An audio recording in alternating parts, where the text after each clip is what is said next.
Stalin lost in 1941 because he prepared too well. And when people hear this, they think that it's nonsensical. That's nonsensical. One guy from Mongolia, of all places, stopped me once and said, "This doesn't make any sense. How could you lose because you've prepared too well?" Is that Outer Mongolia or Inner Mongolia or Medium Mongolia? No, this is from the country that is sovereign and known as Mongolia. Okay. There is a country between China and Russia, which is called Mongolia. I thought it was Outer Mongolia. We are straying from the subject. The Okay. subject is Stalin, Stalin. 1941. Okay, before my time, everybody. So the beginning of Operation Barbarossa, for those who don't know, Operation Barbarossa was, That's from the Johnny Depp movie, Pirates of the Caribbean. There's a character called Barbarossa. No, Oh. that was the name of the operation to take over the Soviet Union by National Socialist Germany. Not by pirates or by Johnny Depp. No. Okay. So the German socialists, the German National Socialists, wanted to take over the country of the Soviet socialists. Is that where the word Nazi comes from? National Socialist? Yeah, the National Socialist. Yes, Nazi is an abbreviation. The full name of Hitler's party was German Workers' National Socialist Party. Maybe I'm stating the word order incorrectly.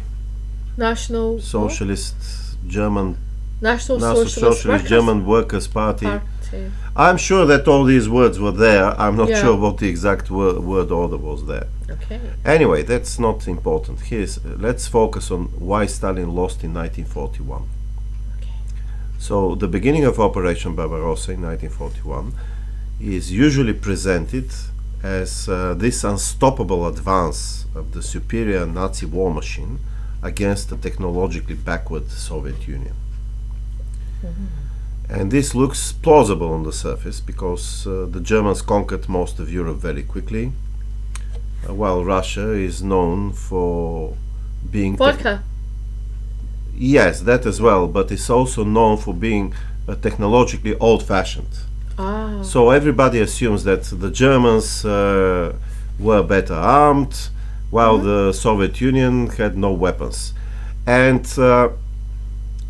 Stalin played into these assumptions because actually this version that the Soviet Union was losing in 1941 was first given by Stalin.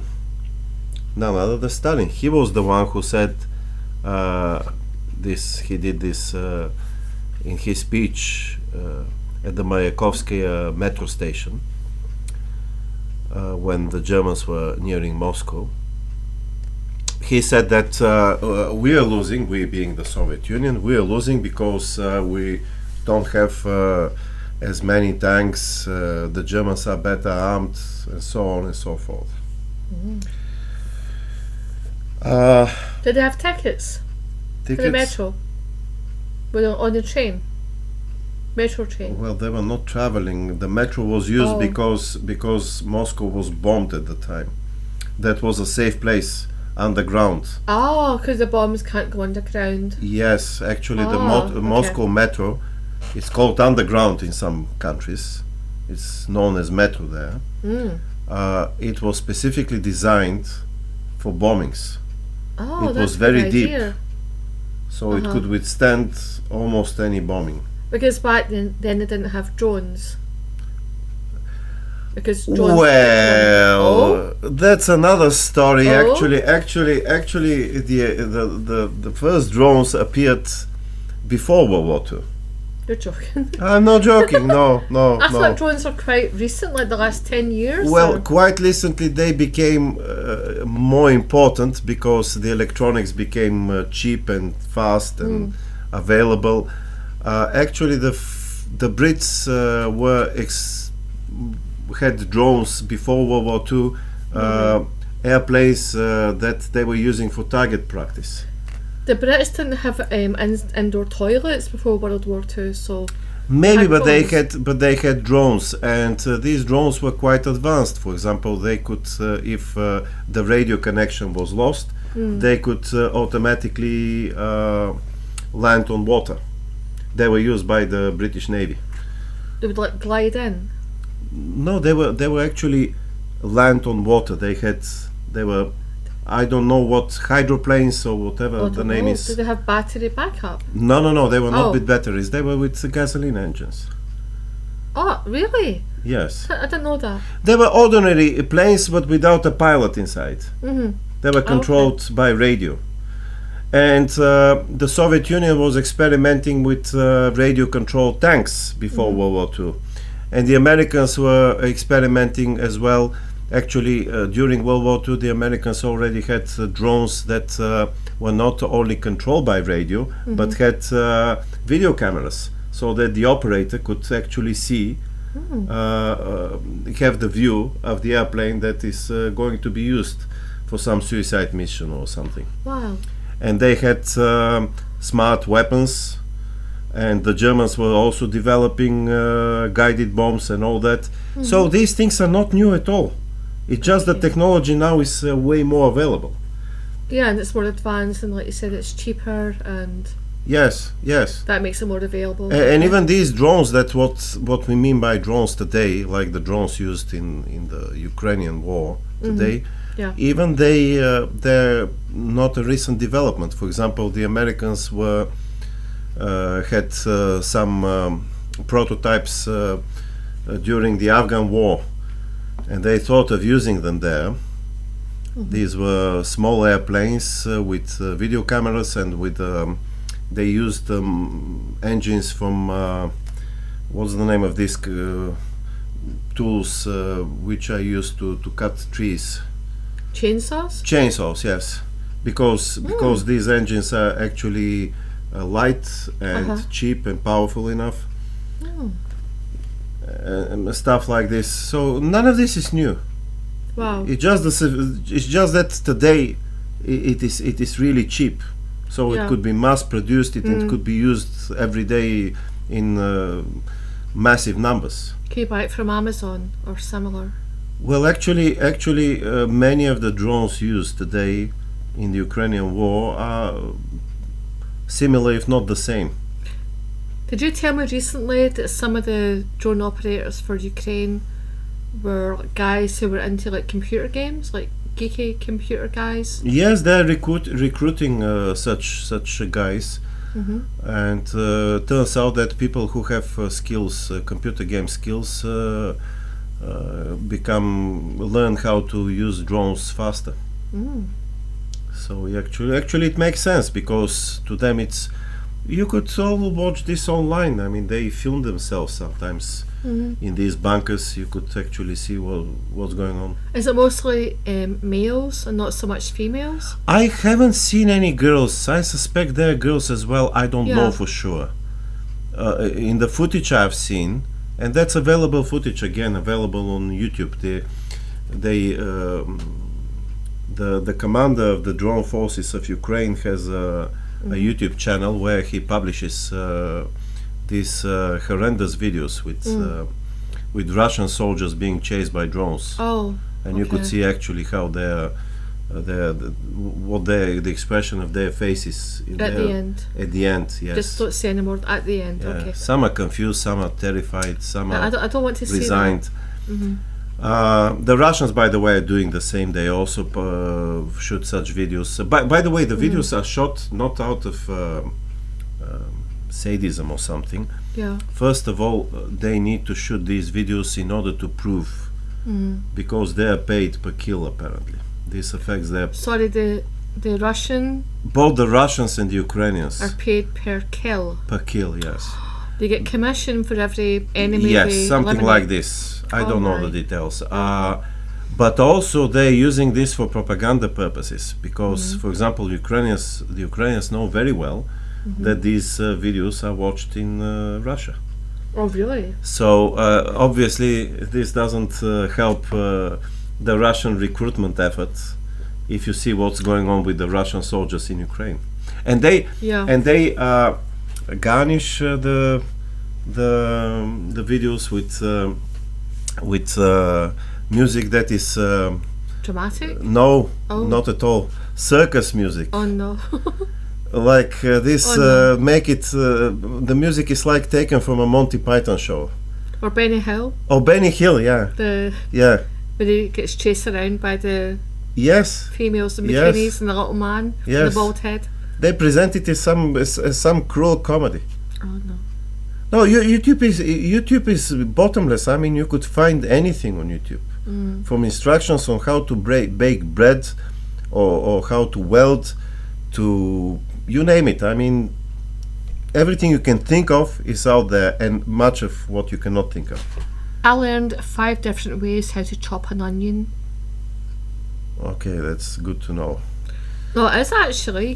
You can get more out of your onion. Yeah, you can slice it. You can dice it. Yeah. Okay, but can I get back to Stalin Yes. in 1941? Okay, if you must. Yes, I must, because this is the subject of the video. So, the initial success of the Germans was also explained in terms of what in history is often referred to as Stalin decapitating his army. Have you heard of this?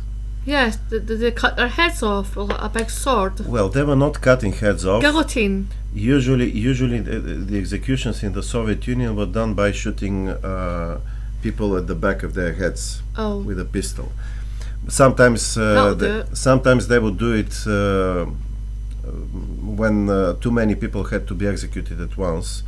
Under Stalin, they would use machine guns and even grenades. But when they were executing individual people, they would use a pistol and shoot them at the back of their heads. Of course, most people were in Soviet history were exterminated by being sent to concentration camps and worked to death there. But the thing is, everybody will tell you that of course Stalin lost in 1941 because he decapitated his army. Meaning, we in the People's Republic were taught this at school. How Sorry, People's Republic of where? People's Republic of Bulgaria Okay. under socialism, which was part of the Soviet Empire. Uh-huh. So, and the official line was there that Stalin had executed 40,000 officers, and Oh. the Red Army was decapitated. Metaphorically speaking, they were not decapitated; they were supposedly shot. So we didn't have a big skip outside the barracks with 40,000 40,000 heads. piled up. Yes. No. He But- did. Hold on. No. No, they didn't.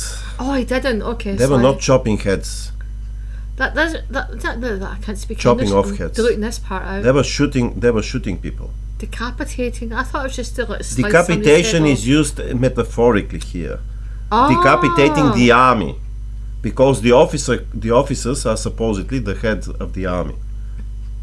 Okay, got you. Okay. That's very misleading. I've got no army knowledge. Okay. I haven't even seen Saving Private Ryan, or what's the other army movies I haven't seen.